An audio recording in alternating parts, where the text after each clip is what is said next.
தமிழர் தந்தை ஸ்ரீ ஆதித்தனார் அவர்களின் மூத்த மகனார் ராமச்சந்திர ஆதித்தன் அவர்களின் 92வது பிறந்தநாள் விழாவில் மக்களை சந்திப்பதில் எமக்கு மற்றற்ற மகிழ்ச்சி. இன்றைய அவர் இருந்திருக்க வேண்டிய காலகட்டமாக இருக்கிறது. ஒன்றிய அரசின் நலச்சாட்டியங்களை சாட்டையடியால் சுழற்றுவதற்கு இந்த மாலை முரசு தேவைப்படுகிறது.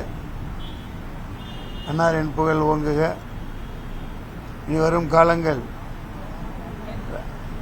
ராமச்சந்திர ஆதித்தன் அவர்களின் நினைவை மிகவும் போற்றும் வகையில் இருக்கும்.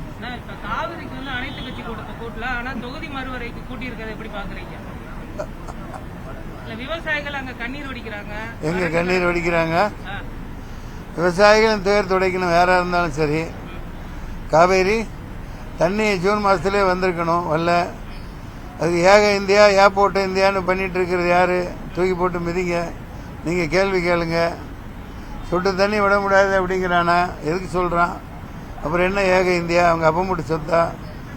ஒரு நதிங்கிறது அந்த நாட்டின் கடைக்கோடியில் கடைசியில் போய் பாயிற வரைக்கும் சொந்தமானது. அதுதான் சட்டம் சொல்லுது. ரொம்ப விளைஞ்ச உடனே வடிகாலில் வர்ற தண்ணி தான் உங்களுக்கு அப்படின்னா அவன் யாரு?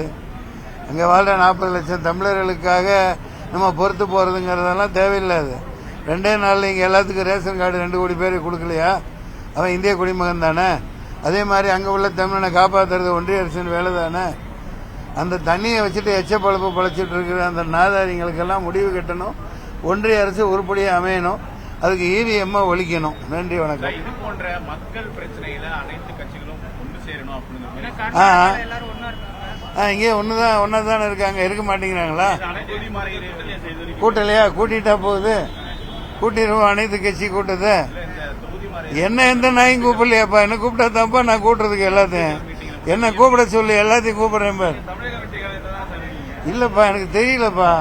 அவர் கண்டுக்கவே மாட்டேங்கிறாருப்பா. நன்றி, வணக்கம்.